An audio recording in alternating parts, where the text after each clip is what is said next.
नमस्कार। जय श्री कृष्णा। सभी को पुरुषोत्तम मास की बहुत सारी शुभकामनाएं। आज हम सुनेंगे पुरुषोत्तम मास महात्म्य या ज्येष्ठ मास महात्म्य के प्रथम अध्याय का वर्णन। कल्प वृक्ष के समान भक्तजनों के मनोरथ को पूर्ण करने वाले वृंदावन की शोभा के अधिपति, अलौकिक कार्यों द्वारा समस्त लोक को चकित करने वाले वृंदावन बिहारी पुरुषोत्तम भगवान को मैं नमस्कार करती हूँ। नारायण, नर, नरोत्तम तथा देवी सरस्वती और श्री वेद व्यास जी को नमस्कार कर जय की इच्छा करती हूँ।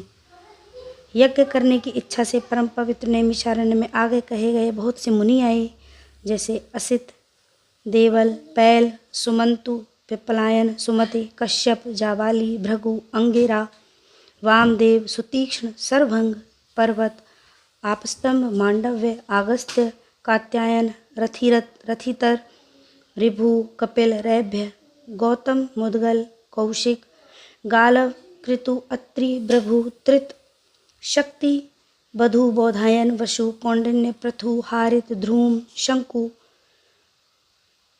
संकृति, शनि, विभांडक, पंक, गर्ग, काणाद, जमदग्नि, भरद्वाज, धूमप, मौन, भार्गव, कर्कश, शौनक और महातपस्वी शतानंद, विशाल, वृद्ध, विष्णु, जर्जर, जय, जंगम, पार, पाराशर, पूर,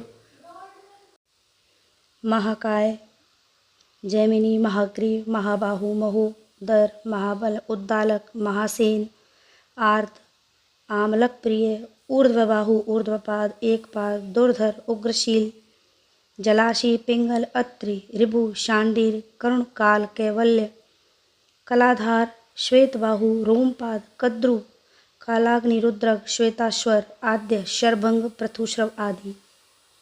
शिष्यों के सहित ये सब ऋषि अंगों के सहित वेदों को जानने वाले, ब्रह्मनिष्ठ, संसार की भलाई और परोपकार करने वाले, दूसरों के हित में सदा तत्पर, श्रौत स्मार्त कर्म करने वाले नैमिषारण्य में आकर यज्ञ करने को तत्पर हुए।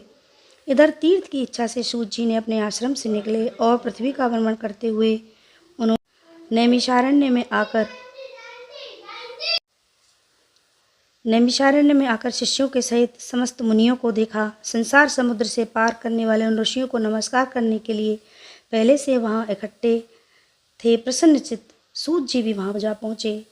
इनके अनंतर पेड़ की लाल छाल को धारण करने वाले प्रसन्न मुख, शांत, परमार्थ विशारद, समग्र गुणों से युक्त, संपूर्ण आनंदों से परिपूर्ण, ऊर्ध्वपुंडधारी, राम नाम मुद्रा से युक्त, गोपी चंद्र मृत्तिका से दिव्य शंख चक्र का छापा लगाए, तुलसी की माला से शोभित, जटा मुकुट से भूषित, समस्त आपत्तियों से रक्षा करने वाले, अलौकिक चमत्कार को दिखाने वाले, भगवान के परम मंत्र को जपते हुए समस्त शास्त्रों के सार को जानने वाले, संपूर्ण प्राणियों के हित में संलग्न, जितेंद्रिय तथा क्रोध को जीते हुए जीवन मुक्त जगत गुरु श्री व्यास की तरह ही उन्हीं की तरह निष्प्रभ आदि गुणों से युक्त उनको देख उस नैमिषारण्य में रहने वाले समस्त महर्षिगण सहसा उठ खड़े हुए।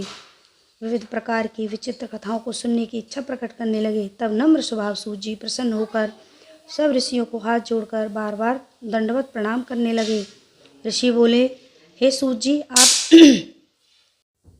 आप चिरंजीवी हैं तथा भगवत भक्त हो। हम लोगों ने आपके योग्य सुंदर आसन लगाया है। महाभाग, आप थक गए हैं, यहाँ बैठ जाइए। ऐसा सब ब्राह्मणों ने कहा। इस प्रकार बैठने के लिए कहकर जब सब तपस्वी और समस्त जनता बैठ गई, तब विनयपूर्वक तपोवृद्ध समस्त मुनियों से बैठने की अनुमति लेकर प्रसन्न होकर आसन पर सूत जी बैठ गए। तदंतर सूत की सुखपूर्वक बैठे हुए और श्रम रहित देखकर पुण्य कथाओं को सुनने की इच्छा वाले समस्त ऋषि यह बोले, हे सूत जी, हे महाभाग, आप भाग्यवान हैं। आप भगवान व्यास के वचनों के हार्दिक अभिप्राय को गुरु की कृपा से आप सब जानते हैं। क्या आप सुखी तो हैं? आज बहुत दिनों के बाद इतने इस वन में कैसे पधारे? आप प्रशंसा के पात्र हैं। हे व्यास शिष्य शिरोमणि, आप पूज्य हैं। इस संसार में सुनने योग्य हजारों विषय हैं, परंतु उनमें शेष कर थोड़ा सा और सारभूत जो हो वह हम लोगों से कहिए।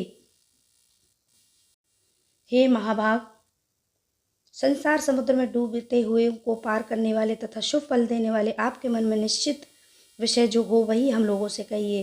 हे अज्ञान रूप अंधकार से अंधे हुओं को ज्ञान चक्षु रूप देने वाले, भगवान के लीला रूपी रस से युक्त परमानंद का कारण संसार रूपी रोग को दूर करने में रसायन के समान जो कथा का सार है वह शीघ्र ही कहिए।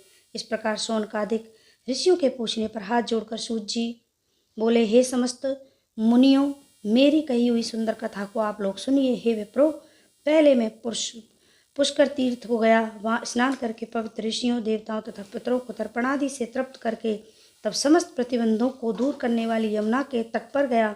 फिर क्रम से अन्य तीर्थों को जाकर गंगा तट पर गया, पुनः काशी आकर अनंतर गया तीर्थ को गया, पितरों का श्राद्ध कर तब त्रिवेणी पर गया। तदंतर कृष्णा के बाद गंडकी में स्नान कर पुलह ऋषि के आश्रम पर गया। धेनुमती में स्नान कर फिर सरस्वती के तीर पर गया, वहाँ हे विप्रो त्रिरात्रि उपवास कर गोदावरी गया।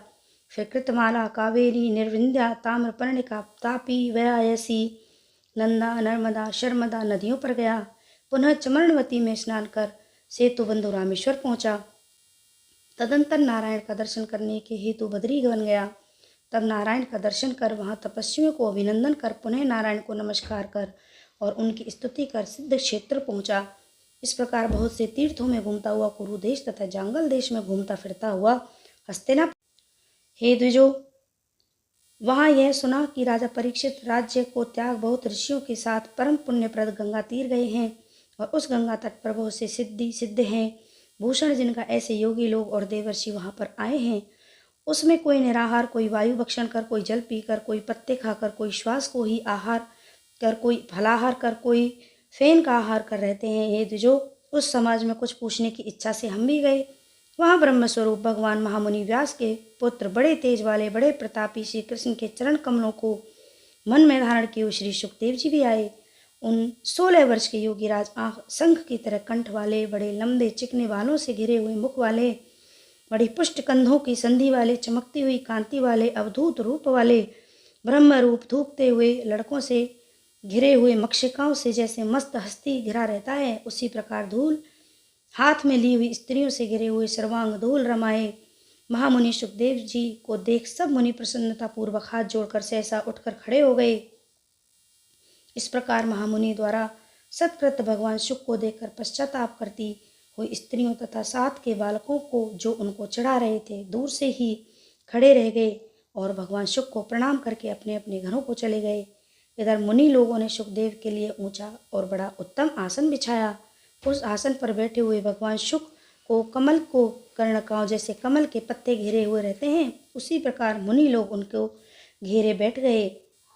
यहाँ बैठे हुए ज्ञान रूप महासागर के चंद्रमा भगवान महामुनि व्यास के पुत्र सुखदेव ब्राह्मणों द्वारा की गई पूजा को धारण कर तारागणों से घिरे हुए चंद्रमा की तरह शोभा पा रहे थे। इति बृहन्नारदीये श्री पुरुषोत्तम मास महात्म्य प्रथम अध्याय हरि शरणम। ये है पुरुषोत्तम मास का प्रथम अध्याय का महात्म्य। जय श्री कृष्णा। ओम नमो भगवते वासुदेवाय।